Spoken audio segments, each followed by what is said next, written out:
Good day, everyone, and welcome to episode 269 of Dial the Gate, the Stargate Oral History Project. My name is David Reed. Thank you for joining me for this episode. I am privileged to welcome back Mr. Tony Amendola, Master Braytech of Stargate SG-1. And recently, just off of, it was filmed a couple of years ago, but just off of Exit Shakespeare, Rough Magic, which is available now on Tubi.tv, I believe. Do I have that right, Tony? That is correct. Yes, that is correct. Wow. I just watched it. It is free for viewers in the U.S. and Canada. I don't believe it's available outside of the U.S. I had some friends who just tried to check it, but that was a really, really awesome one-man show. How do you feel about that performance, and how did it feel to get into because you've done Shakespeare, but now you've actually done Shakespeare. That's right. What was the feeling behind this? And congratulations. Well, thank you very much. I have done a fair amount of Shakespeare. It's how I started acting. Oddly, I sort of literally stumbled into an audition for The Tempest many years ago. And cut to many years later, I have a friend. His name is Andy Woke, who's the director and co-writer of the piece. And we've been friends for a long time, and it was COVID. And we were both really antsy to do something, to make use of the time.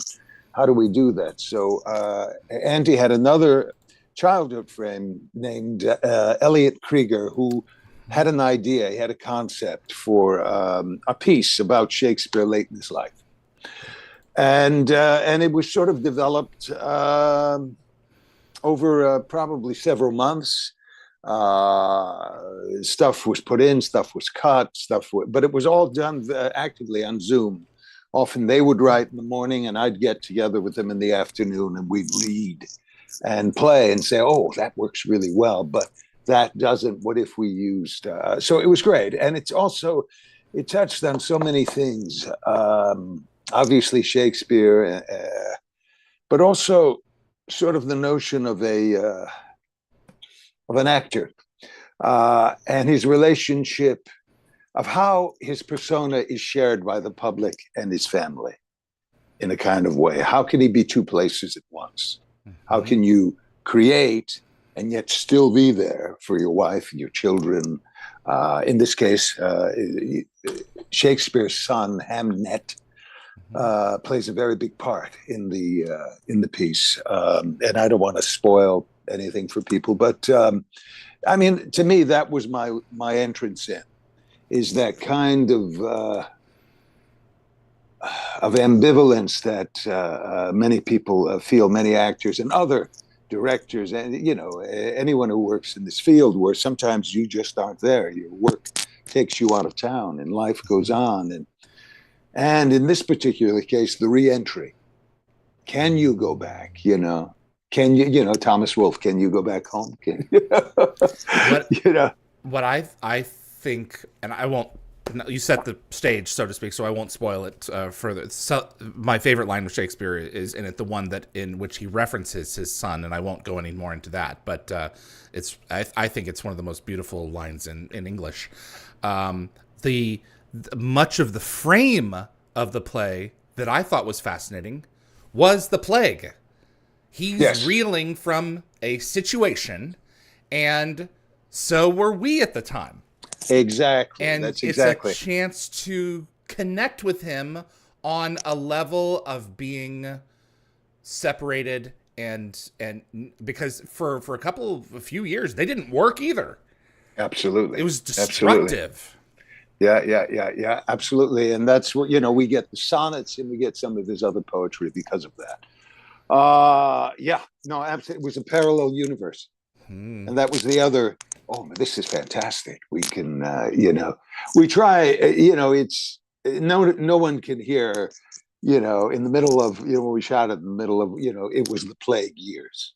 and not in the middle of a pandemic think, oh yeah, we know what that is. And so it was really, really a wonderful experience. It was hard, but ultimately really, really rewarding. And, the other great thing is there's a record of it. Yeah. There's a record of it because working in the theater is sculpture and ice. Yeah. On a given night in front of a certain group of people, this happened. And then guess what? It becomes a memory. Then it becomes a memory, and with the memory becomes inflation and all these. With film, it's there. Take it or leave it, and oddly film changes depending on your mood. I've your always chemicals. been amazed. Yeah, what you eat and everything, how you take it in. Yeah, right. So it was truly wonderful experience. It saved me. It kept me going during the pandemic in terms of actively involved, creative, etc. And so that's the story of Rough Magic, and I couldn't be more thrilled that people will have the opportunity to see it. It's shown at various festivals, and it's shown. Actually, here there's an art house in town called Lemley's, which is a really, really wonderful theater in cinema. And we had a screening there, ran for a week. So it's still there, and it's making the rounds, and I'm so happy it's on Tubi now. So absolutely, we non-theater folk, or the ones who aren't, and privileged to be in those spots, get to see it. I'm curious, when you go and watch this, folks, it's very chaotic. He's reeling from a number of different things, and so it's almost like his stream of consciousness. It's almost as if he were to take a nap, and his subconscious were to take over, because it washes over you again and again, almost like on the beaches of Prospero's Island, which is another hint to what's going on here. How much input did you have in terms of the things that were added to it? Did you get to have any say in, because he quotes from a number of pieces of his body of work, including the sonnets. Absolutely. They were very open. I mean, it was very collaborative. Obviously, they are the writers of the piece. Yeah. But, for instance, we had one thing, and might have had one piece, and then, I remembered there's a great, perhaps what you're referencing, there's a great piece from King John, Constance, about her son. And the relation, and said, no, that's the piece we need for the memory of that. And also the thing that's so great is,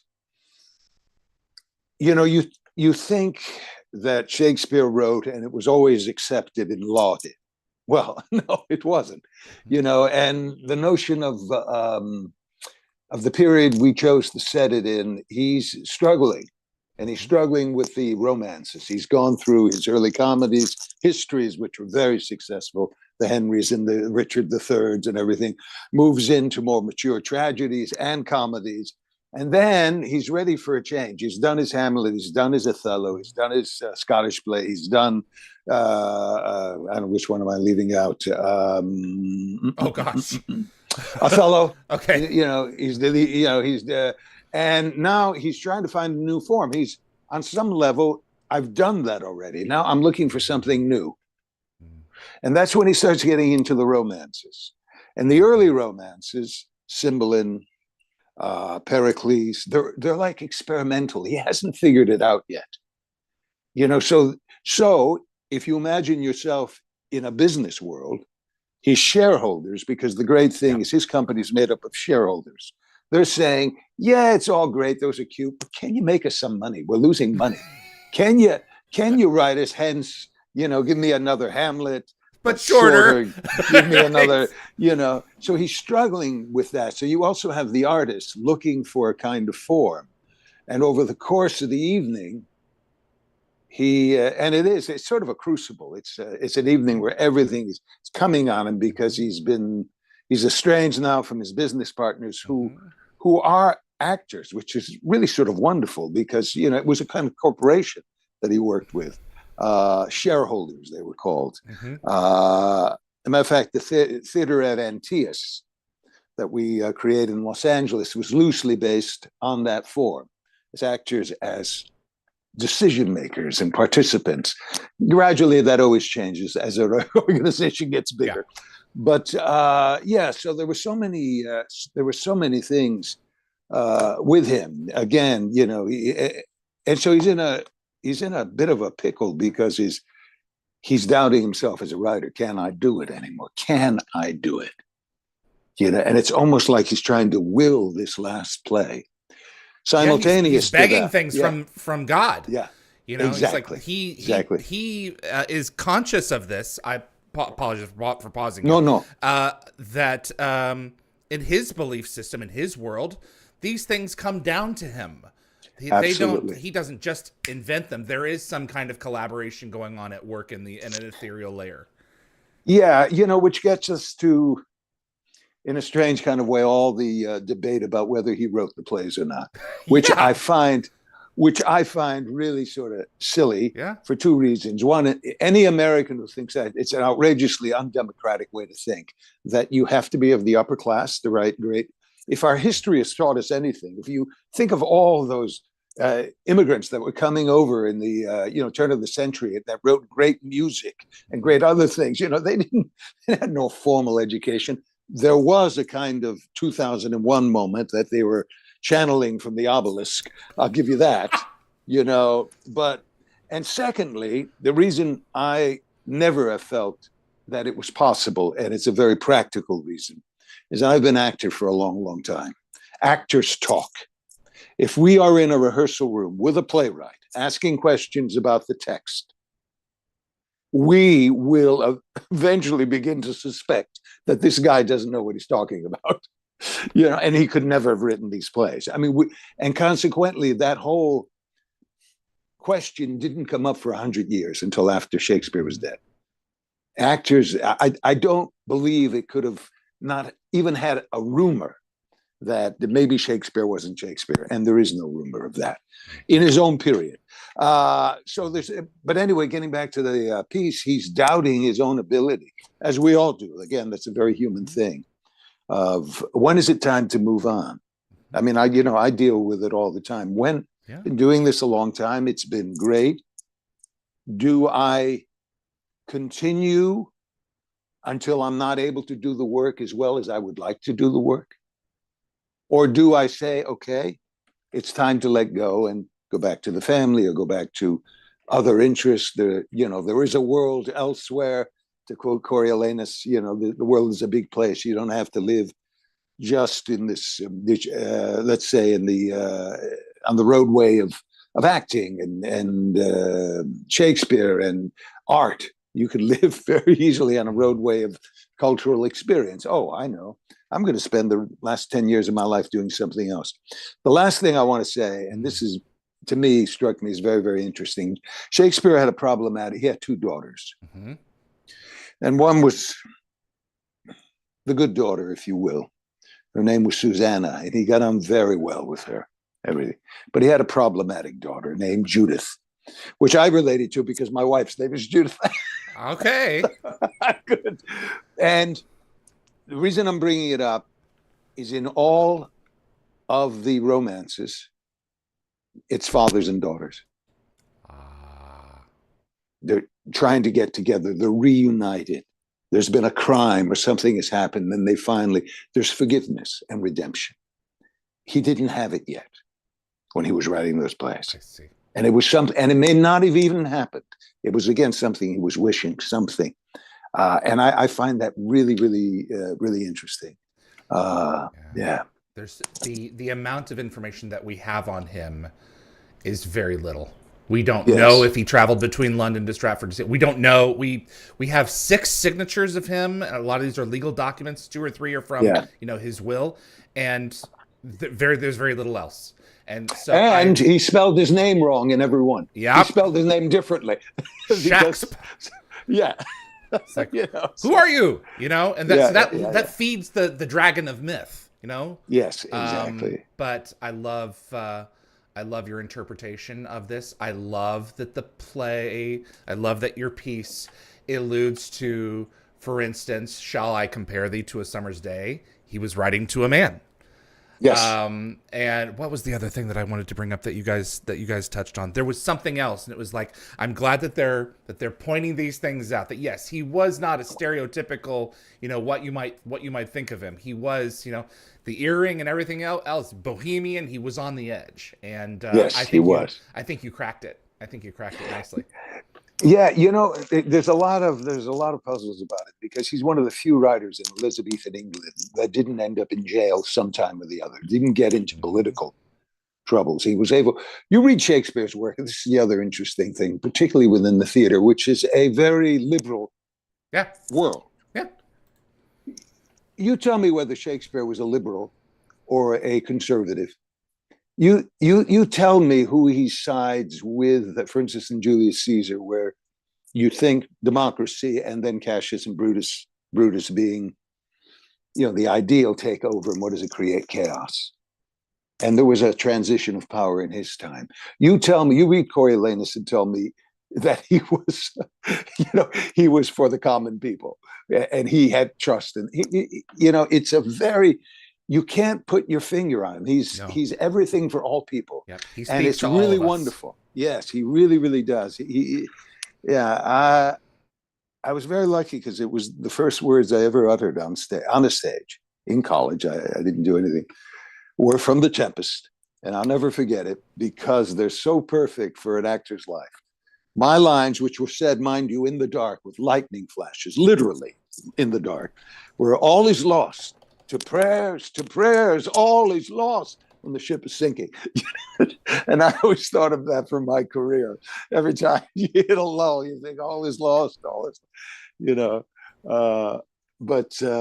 so he's been very kind to me. Judy Dench has a book out right now.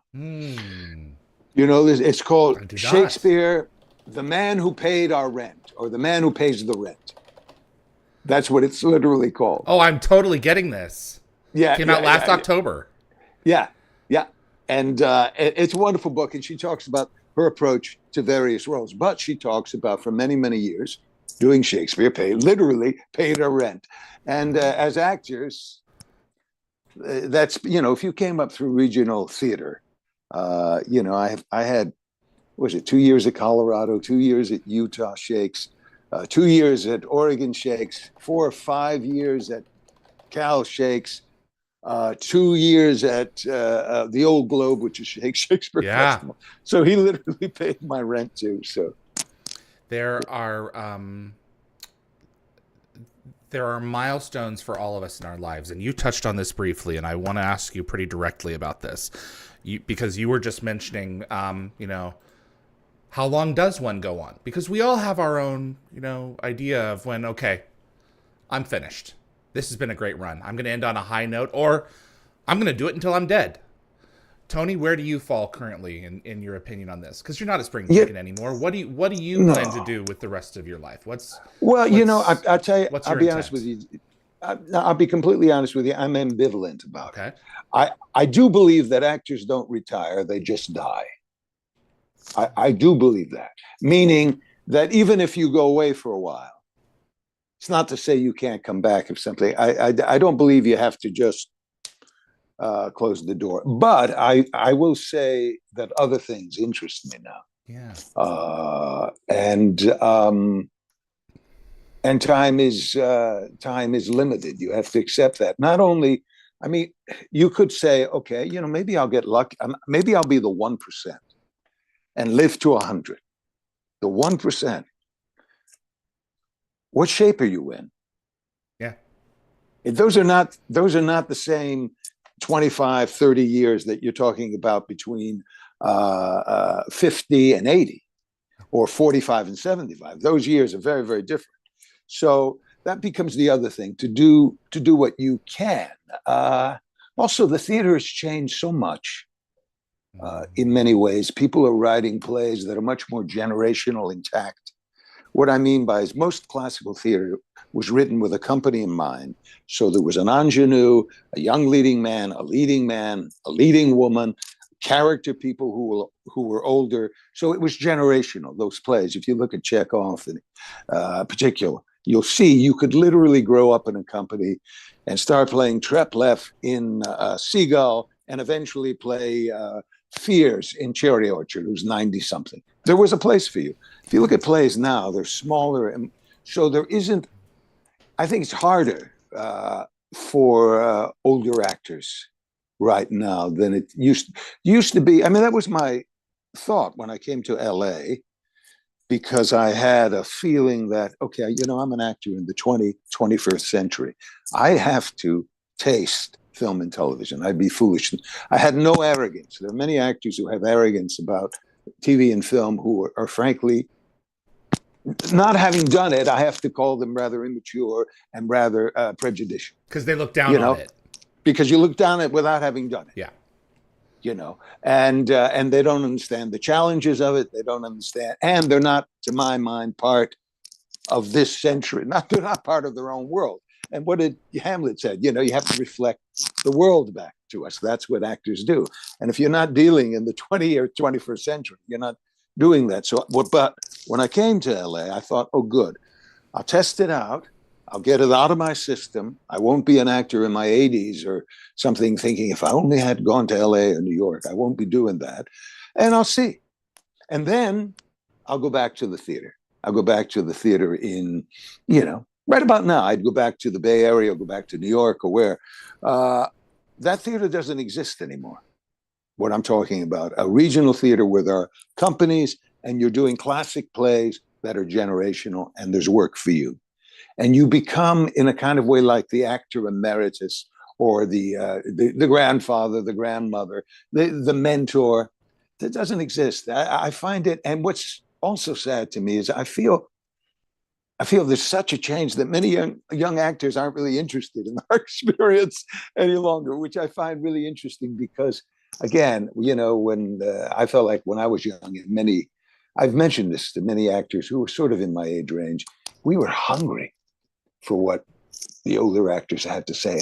Any kind of way in, any kind of tidbit of information, any kind of aid, and the history, because, I mean, the only reason you become one of the reasons that I continue to be a stage actor is the direct lineage from Thespis 2,500 years ago to an actor on opening night tonight. And I find that fascinating. Sensibilities have changed for better or for worse. Yeah. I think we are far more narcissistic as a people now, and I think to our peril, we think that we have it figured out and don't need to as often seek those with greater experience, because look at the world that they left us. And I think that's true. I think that down that road lies nihilism. That I don't think you can throw the baby out with the bathwater. You're right. I had never quite thought of it that way, but you're absolutely right about both points. One is the suspicion because of the situation the world is in right now, and the end game of that is not exactly bright. So, but I think that our past leads to our future, whether we like it or not, and that we have an opportunity to learn if we accept the fact that we don't know everything. I'm always amazed. As actors, that's the other interesting thing. As an actor, you're always inventing the wheel. You'd think that with great experience would give you greater confidence. Sometimes it does, but as often it can be, oh my God, particularly if you think, I was lauded in the last thing I did. It got wonderful reviews. I have to match that. So you're always reinventing the wheel. I've been having some honest conversations lately with talent about the regrettable process that is the Zoom interview. Well, more specifically, submitting tapes and not having access to a casting director who has encapsulated the director's vision, or the director in the room as well, taking one interpretation of a million that you might have and sending that one out and hoping that it's the right interpretation that they're looking for. Not being able to take direction and take a note and pivot. Yeah. Where do you think this is going? Well, I don't think it's going to change anytime soon, unfortunately. There are so many reasons for it. We have to, again, looking on the bright side, it was a lifesaver during the pandemic that we were able to do that. So that's true. So let's get that out of the way. But Yeah. it defies the very personal nature of the business. Yeah. We all have a kind of energy in a room that, because they look at hundreds of tapes or they do hundreds of auditions, and then they cut it down to about 10 or 12 people. And when you walk into that room, I always think 6, 7, 8, because I know the people in the waiting room. I've worked with them and they know me. Any of us could do the job. Yeah. So the question becomes now is literally the chemical reaction between you and the director, you and the writer, you and the producer to see we're going to do this job. It's going to be a lot of fun and we're going to have a great time and we're going to create something. Does that energy exist in a kind of way? And I think that's how they choose. But casting, David, is a very peculiar thing. I'll tell you a very brief story. I know we don't have that much. No, please go ahead. I had a friend who went out for a movie and he did the audition. It's all great for a casting person in the office on tape. He went away, didn't hear anything. It was a big movie. 3 months later, he got a call. He got the job. He celebrated with his wife. And then next day he was nervous. What did I do? How did I do it? I don't remember what. So he calls his agent. The agent calls the casting person. Casting person says, crazy actors. Have him come in. We still have the tape. Have him watch it. Put him at ease. So he goes in, watches. He says, oh yeah, I remember. It's no big deal. But all the finalists were on this reel. All the people they were considering, there were about 12 people. Really, they had been called from the hundreds. And he thought, well, I'm here. Oh, no. So he starts watching, right? He watches one. He says, yeah, that guy was pretty good. He watches another. He says, nah, I never would have gone that. He watches a third and says, my God, that guy was great. So anyway, he watches them all. He does the job. On his last day, he walks out, says goodbye to the director, which is always a wise thing to do. And he said, hey, it's been great working with you. Quick question. He said, it was so long between the audition and when you hired me, I went back and looked at the tape and I watched them all. Some of them were terrific. Why did you choose me? And the director started laughing and says, well, you remind me of my uncle. So actors go home and are ready to put a gun to their head. And the difference in that audition was that you looked similarly to the guy's uncle. This is how much out of our control it is. Casting is purely subjective. It's purely subjective. And he was like, and it's a great lesson. I think about it all the time that getting back to your point about the other thing is that's very, very hard. And I believe this is true of casting directors. It's not important to them, the frame or the environment, as long as you do the work and they can see the actor. In my heart of hearts, I believe that is true about them. I do not believe it is true about directors and producers. They are interested completely in, okay, can this guy literally do it tomorrow? Because guess what? It might happen tomorrow. Yep. So all the little lighting things and all the way you frame it, and if it's done professionally, all of those are affecting them subconsciously. So consequently, actors sometimes now are having to go out and spend hundreds of dollars for equipment and literally going somewhere else to get it, which is not sustainable. And the union is trying to put in safeguards, but we'll see. Okay. Well, I think that something's, got to evolve out from this, because it worked for us, in a time when we needed it. And now, there's an alchemy there that comes about when you bring a group together. It either works or it doesn't. It doesn't always work. Right. And I have a feeling that a lot of this will work itself out. So. I hope so. I think we'll find a middle ground, which is what we need to do. I have some fan questions for you. Jeremy Heiner. I thought, wait a minute, I just thought it was just the two of us. You mean people have been eavesdropping this entire time? Yeah. Oh, good. Okay. I thought we talked about this being live. No, I'm joking. Oh, okay, I was gonna say joking. because I accidentally failed to tell someone once, and they're like, "That was live." So Tony, I'm a little on edge about that. No. I'm completely joking. That's funny. I've done your show. Jedi Survivor. Jeremy Heiner wanted to know, and I've only just started playing it, so no big spoilers, Tony. But I am so excited that you are back as Master Cordova. What was that like, getting the call? Did you anticipate that? Yeah, like, oh no, it's one and done. He's got to be dead, you know. BD1 is with him now. Did you expect that? Were you surprised? No. And what was the process like? I'm so excited to see you in it. Yeah. First of all, when you audition for one of those things, the ironic thing is you don't know what it is. Right. You don't know what it is. So you do the audition, but gradually, if the audition process goes on long enough, you find out.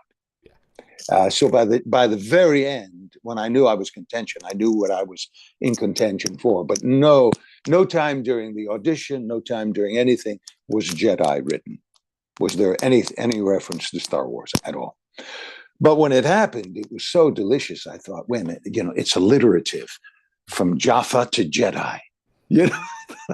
I thought I have to do this, and I had a great time. I had a terrific time. The people were great, and mocap is again. Right. You have to, I really like it quite a bit. Yeah. Matter of fact, I can't tell you what the project is, but I'm going up to finish one in next Sunday. I leave. And I'm finishing. It's not Star Wars, but it is a game. It is a game. Okay. And and it's so much fun because you create everything. You're in these. It's like being reduced to being a kid again, because all these. We're all in like leotards essentially with helmets and this. It's very technical, but we're all, and nothing is real. Nothing. Don't you feel a little like a marionette? No, because you're not being pulled. You're being reduced to information. Well, I guess we always are, but it's very but you can different. see on TV and film. Yeah, it's true too. If it's digital. But no, there are certain, when you do a video game, there are certain things you have to assume at the beginning, at the end of the frame. It's called, one is a T, and you do different shapes, and you're ROM'd in, etc. But what's so interesting is like when you see when you look at what's around you, which is generally cardboard and naked wood, raw wood, unfinished wood, and then you see the game. And you're thinking, my God, and all these hundreds of cameras. It's like a Brave New World in a kind of way. And for me, it was just, I hadn't done it, and I hadn't even done voice work until about maybe 6-8 years ago, I forget. And I thought, what I need to do? I need to diversify. Yeah. You're crazy not to diversify. And so I started, and luckily my first audition was World of Warcraft. Khadgar. Which I am still doing, mind you, on and off, whenever they need me, whenever it comes up, and so it's incredible, but I love it. And I was doing a game, and, actors are learning their lines. It's very quick. The lines get changed. Okay. So before you roll, as it were, you look at your lines, or you're running them. And so I was looking at my lines and just rolling, and I was in the process putting them away. Mm-hmm. And the camera said, "Oh, you can leave them on the table. You don't have to put them away." I said, "What?" He says, "Oh, we won't see them. They're not marked." But you'll know. I'll know. Well, but some actors like that. Okay. I have to put it away. Some actors, just glancing down. There's nothing we love more than, being a judge or being a lawyer where, if you're older, you're having any trouble, you have the security that your script is in front of you. Many people do it, but you're right. I mean, as often as not, you don't, of course. You have it memorized. You've worked to get this done. You've worked to internalize it and then articulate it and be prepared to regurgitate it. And oh, by the way, you can keep it in front of you. Part of me would be like, come on, man. I'm an actor. Yeah, I'm an actor, right? Yeah, I got this. Well, but there's a whole different take to that. You know why Marlon Brando didn't he claimed he didn't learn his lines? Wasn't it just no? Not He for sure. he claimed he didn't learn his lines because he wanted them fresh, that the memorization took away from his spontaneity. And so consequently, he would either have an earpiece with someone reading and, just flatly reading his lines. It's not to say he didn't learn any of them, but there's a great photo, and I can send it to you, David, if you'd like. Yeah. I have it somewhere. It's James Caan, Robert Duvall, and Marlon Brando talking on the set of The Godfather. And they're having an actor conversation, except if you look, Robert Duvall has got a placard around his neck with Marlon Brando's lines. I'm not kidding. And so that works for him. It sure does. Clearly. Wow. Yeah. However, to get the work done, and create one of the greatest movies in motion picture. So there you go. Exactly. I mean, obviously, that's my, and you need to be Marlon Brando to allow them, for you to do that. But, Alan Skolnick, massive praise for Tony and for his voice work as is it Khadgar? Am I pronouncing that right? Khadgar, in World of Warcraft. But Alan also wants to know, since Teal'c, his background with the ladies was thoroughly explored. Was it ever pitched for Braytak to have a love interest? Was there any kind of anchor for him other than the warriors he taught? It's never occurred to me, really, because he was always teaching, leading armies, teaching, It would have been nice if Braytak had some romance. I'm getting vibrations of spinoff. I can hear spinoff. Christopher, where are you? Are you watching? Yeah, I always thought, particularly because Braytak was teaching, and there was occasionally it could be stern, it could be gentle. I always just imagined that in the middle of one of these training sessions, this female voice came, Braytak, and you think, oh, and that was the family he left. That was the relationship he left. Yeah, I think there would have been room for it. It would have been a wonderful, wonderful thing. But hey, one of the most resonant lines from, as far as I'm concerned, is one of the greatest episodes of the show, Threshold. He says, Apophysis' will can be made to bend, but not always. There are things I've done for which I cannot forgive even myself. And exactly. I think somewhere, I'm getting goosebumps just thinking about the damn line. It's such a good episode. I think somewhere there's a family involved, and he may be referencing that. Well, I can tell you that's what I was thinking about when it was a mixture of things. That was part of it, and also sometimes you have to assume the position. So sometimes you probably had to kill, sometimes to maintain this thing. But no, absolutely. That was in the snow. Was that the scene when he reveals himself in the snow? Oh, it's he's and the snow scene is him testing whether or not he can trust Teal'c with the truth of the matter. Yeah. Who's going to stop me from killing you right now? Apophis? You think he's all seeing? Yes. You think he's all knowing? Yeah, I see. That camera shot of DeLuise pulling that camera up and the two of you knocking each other around and you whip his ass. That is one of the top 5-10 shots of the show. That scene, top 5-10 scenes of the show. I agree. I agree. And that episode is my favorite episode, which I've said before, because it's in a nutshell the whole story. And but you're absolutely right. It's interesting. There are like parallel lives you need to think of, or we can call them roads not explored. Pirandello, since we're talking about the theater, wrote this play called Six Characters in Search of an Author. And what it is, it's these group of actors rehearsing a play. And who shows up? This entire family shows up. And they want their story told. And it's a Sicilian, Italian sort of thing. It's a classic of the theater. Very hard to do, about reality and the reality that's presented on the theater. And when I was in school, I played the father. And the whole thing is there's something the father did with a stepdaughter. And in this play, they only put that scene in. And the father is livid because the totality of his life is only seen in this one scene, this one mistake that he made. And he's arguing, hence 6 characters in search of an author, to present his entire life, to present the totality. I say this because in Hamlet, Rosencrantz and Guildenstern have as full a life to be written about as Stoppard did as Hamlet. It's just that in that view, in that play, Hamlet is like one prism. It's only one facet of a diamond. It's not the totality. So all characters are always saying, and actors, what about? So I look at it that way with Braytak, that it's a facet of the diamond, a reflection that we didn't get to, but it was always there. It had to be there. Otherwise, what filled that moment that got to you wouldn't have been there. Yeah. So, yeah. So, do we have time for 2 more questions? Sure. Anthony says, Tony, was there ever a part that you turned down that you ultimately regretted turning down? We're talking about roads not taken. I'm curious on your take. Maybe there's nothing. Sure. Yeah. I mean, there were a couple of times where there were conflicts.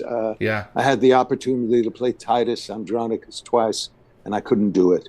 And and sometimes you think, it'll come around again. Yeah. Lear came around again. Yeah. I had a chance to play Lear when I was younger, and I thought I was just too young, and probably was a little bit afraid. I didn't feel like I had the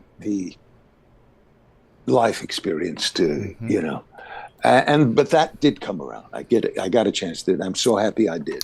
Good. It's like a mountain. That is, you feel like, okay, I got there. It didn't mean you scaled the mountain every night. Some nights I died like really low. Other nights I died middle of the mountain. But occasionally, with the audience, not just me, with the audience, I felt like I got very close to the top. But you can't take a helicopter up there, man. You can't. You can't. You got to climb. Yeah. So there was that, but there were a couple of audition projects that ended up being very, very big projects that I just couldn't get to, and I wish. I regret not having. It's bad enough when you do the audition, you don't get it, and it turns into something big. But when you can't even do the audition for a right reason, you're busy. Yeah. You're on set. You can't. At that time they weren't remote taping that much, and plus, there were long days to learn the script, etc. But yes. Yeah. So okay. There are some. Yeah. Last question, a little bit of a lighter note. And David, my first David that I've come across. Hello, David.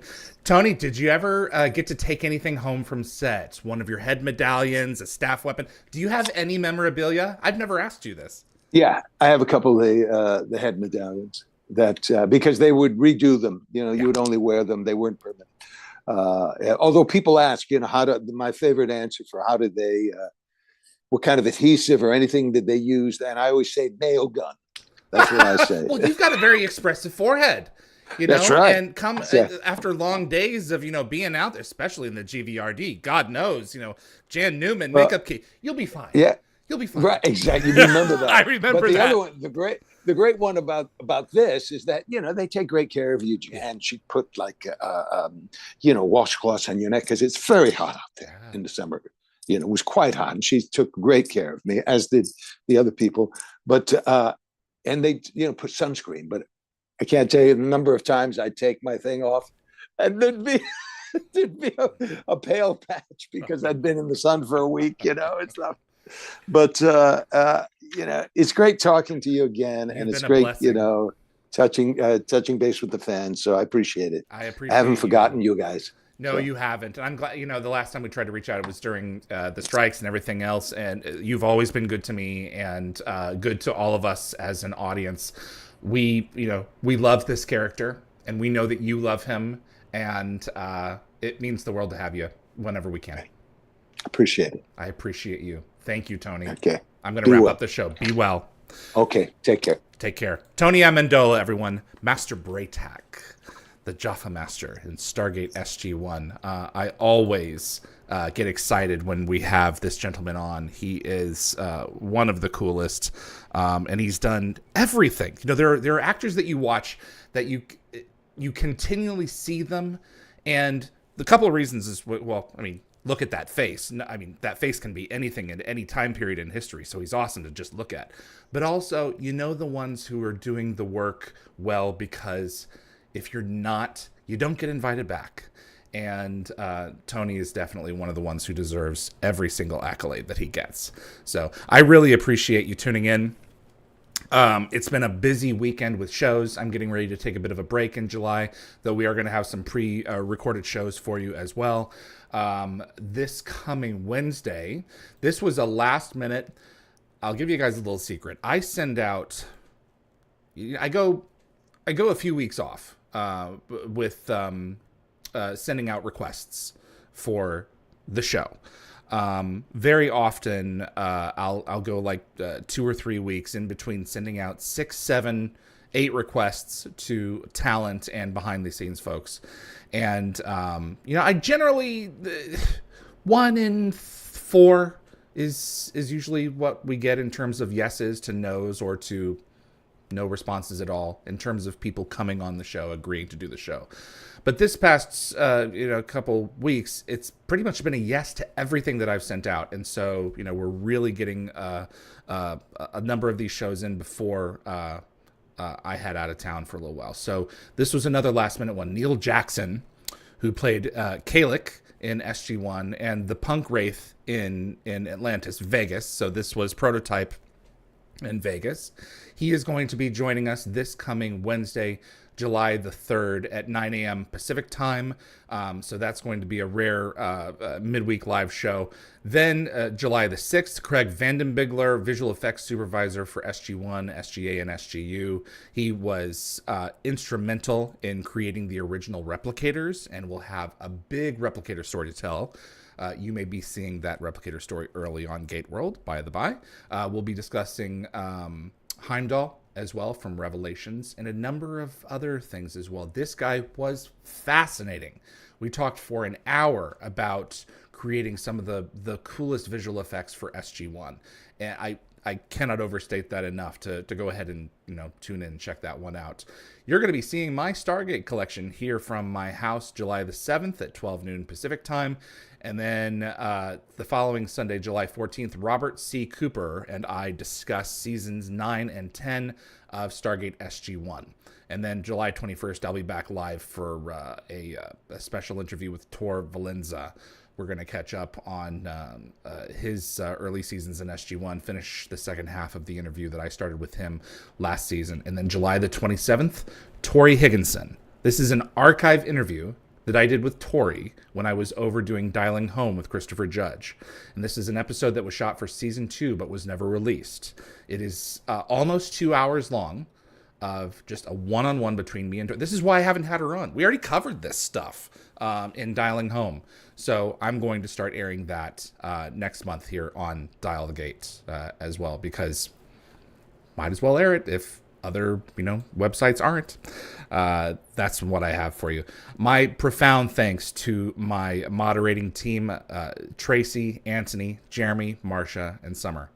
Guys, can't do the show without them. My producer, Linda Gate Gabber Fury. See you next month at San Diego Comic Con. And Frederick Marcoux at Concepts Web, who keeps dialthegate.com up and running. So check it out for all of our upcoming episodes. We've got a number of great shows heading your way. If you enjoy this episode, please click the like button. It does make a difference with the show and helps us continue to grow our audience. Please also consider sharing this video with a Stargate friend. And if you want to get notified about future episodes, click subscribe. And giving the bell icon a click will notify you the moment a new video drops, and you'll get my notifications of any last-minute guest changes. And clips from this live stream will be released over the course of the next few weeks on both the Dial the Gate and GateWorld.net YouTube channels. It's pretty much all I have for you here. There's a lot coming up to be excited for. This past week's interviews have been fantastic. Some really great stories in there. So I do encourage you to check them out at your leisure if you have not seen them yet. At this point in the show, I'm always like, is there something I'm missing? Is there something, especially when we're about to go on a bit of a long break? But I think we've covered pretty much everything. Oh, yes, Rough Magic. The link is in the description below, so do check it out if you are in the United States or Canada. It is available to you for free, and that website is 2btv.com. So that is something that it was great. It is 37 minutes long, and Tony's fantastic as Shakespeare. So I cannot recommend that enough. My name is David Reed for Dial the Gate. I appreciate you tuning in, and I will see you on the other side.